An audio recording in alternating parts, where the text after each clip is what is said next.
The topic chosen for today's discussion in this video is the caveat petition under section 148A of CPC, Civil Procedure Code.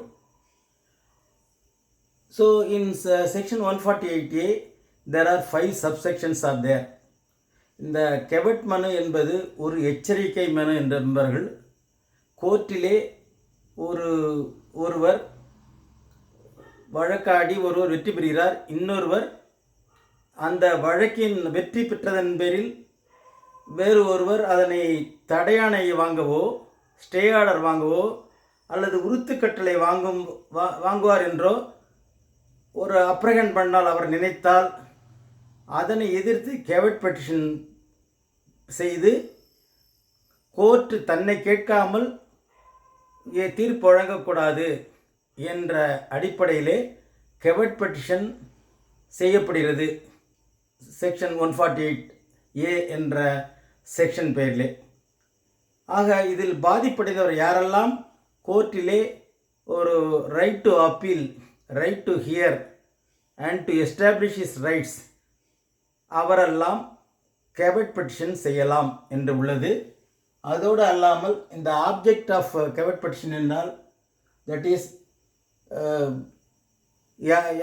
ஒருவர் மீது வழக்கு தொடரலாம், வெற்றி பெற்றவர் மீது அந்த வெற்றியை எதிர்த்து, உதாரணத்திற்கு ஒரு கான்ட்ராக்டை ஒருவர் ஏபி என்று இருக்கின்றார், ஏ பியோட கான்ட்ராக்ட் செய்கிறார், பி அந்த கான்ட்ராக்டை ஒப்பந்தம் செய்ய முடிக்கவில்லை என்றால் ஏ வழக்கு தொடுகிறார். அப்போது ஏ வெற்றி பெறுகிறார். அந்த வெற்றியை எதிர்த்து இன்னொருவர் அதற்கு தடையாணை வாங்குகிறார். அந்த தடையாணையை கொடுக்கக்கூடாது, கோர்ட்டு கொடுக்காது, தன்னை கேட்காமல் கொடுக்கக்கூடாது என்று அவர் வழக்கு தொடுக்கிறார், அந்த caveat petition போடுகின்றார். அடுத்ததாக caveat எப்பொழுது செய்யலாம் என்றால், ஜட்ஜ்மெண்ட்டுக்கு பொதுவாக தீர்ப்பாணை வழங்கிய பிறகுதான் caveat பெறலாம். எக்ஸ்ட்ராடினரி சில வழக்குகளில் வழக்கு முடியாதிருக்கும்போது எக்ஸ்ட்ராடினரி சர்க்கம்ஸ்டன்ஸிலே ஈவன் பிஃபோர் ஜட்ஜ்மெண்ட் வாங்கலாம் என்று உள்ளது. அடுத்ததாக இந்த டைம் லிமிட் என்று சொல்லும் பொழுது இந்த caveat petitionுடைய 90 நாட்களுக்கு பிறகு காலாவதியாகும். அந்த 90 நாட்களுக்குள் அந்த caveat petition செல்லுபடியாகும். அதற்கு மேல் வேண்டுமென்றால் இன்னொரு caveat petition கொடுத்து அதனை நீட்டிக்கலாம். So we are going to see the in-depth about the caveat. So caveat petition, nature and scope. இந்த caveat என்றால் இது ஒரு Latin word. The caveat means beware, that is careful. So we are the party applies to the court or applies caveat petition to the court in pursuance of his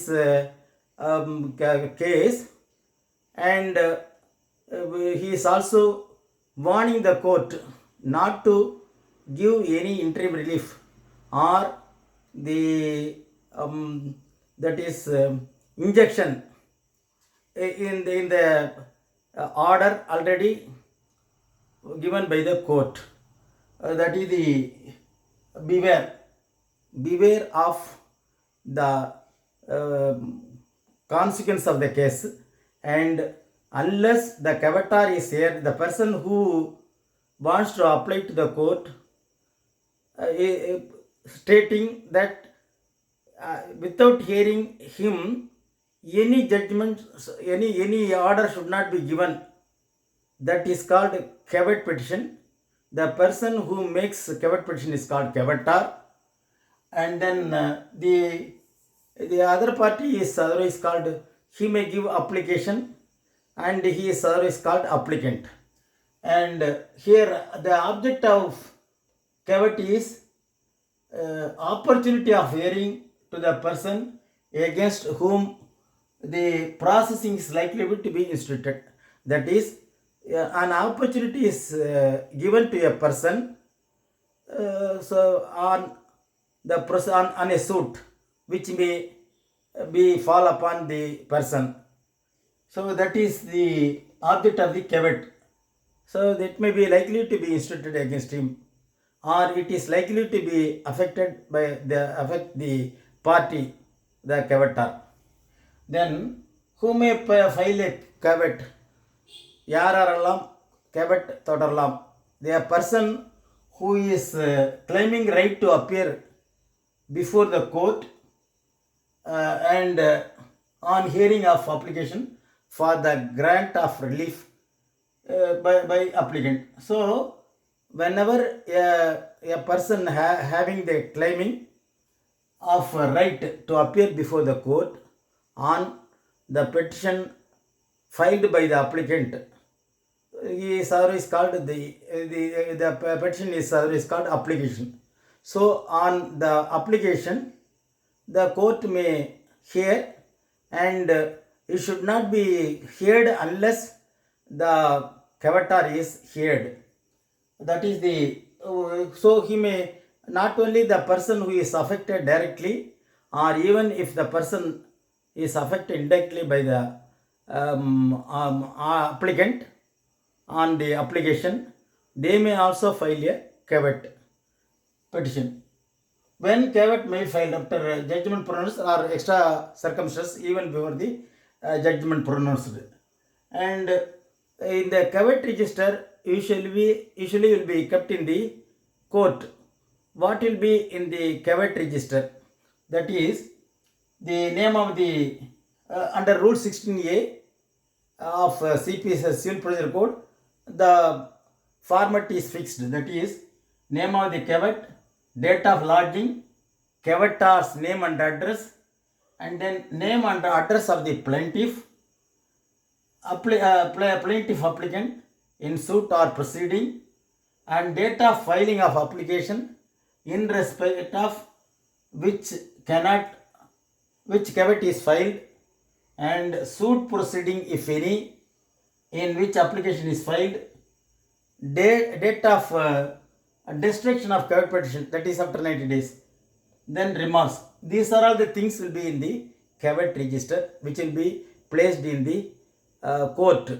So the court will see the caveat register on filing of the application by the applicant, and if at all, if any caveat petition is there, the notice should be sent to the caveator by the court.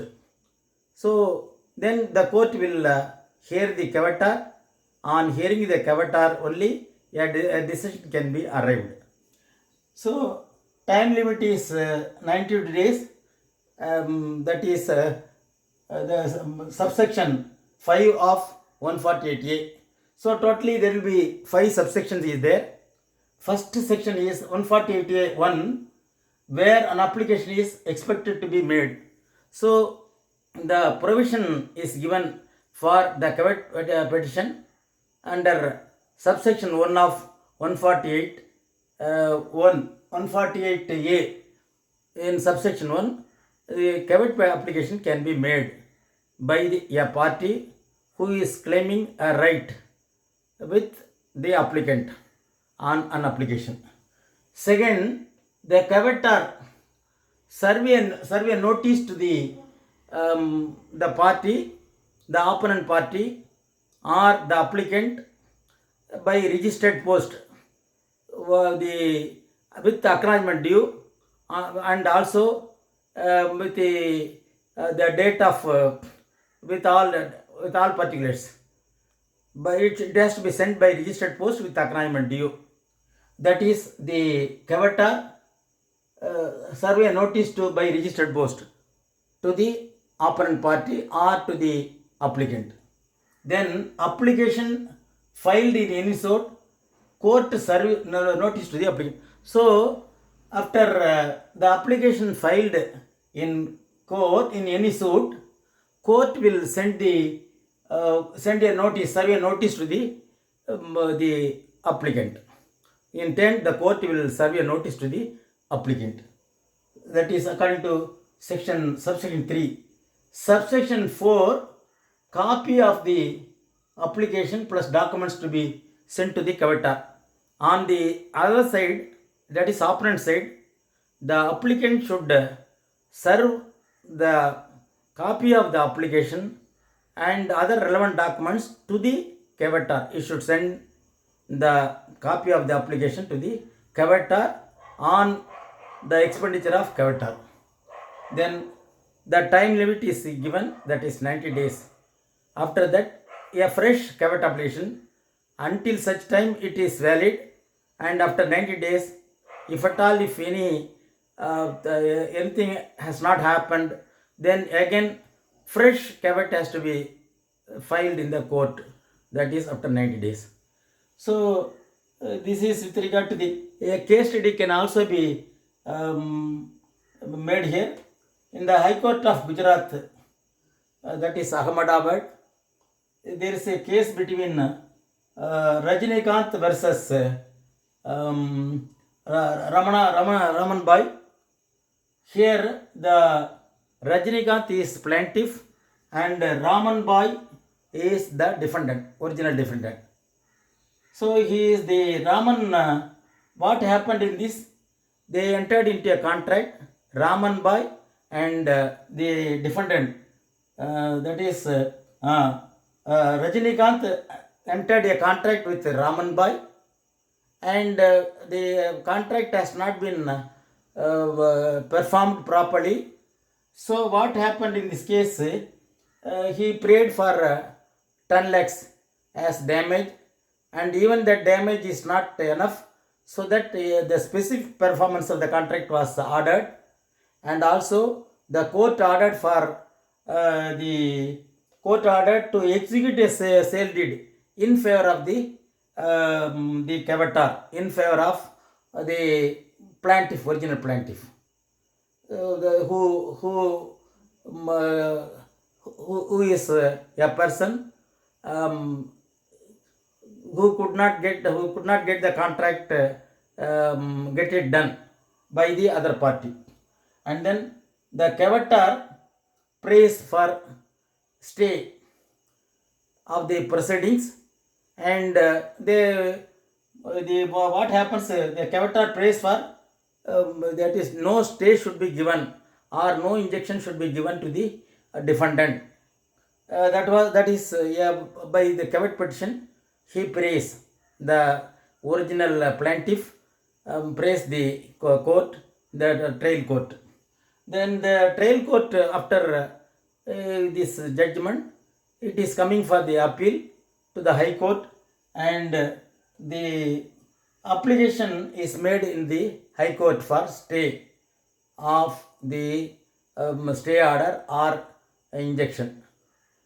That is the caveator note, and also the caveator should had sent the caveat application through registered post to the applicant, that is the operant party, that is the original defendant, who has not made the contract performed. So this is with reference to the caveat petition. With this, we conclude this video.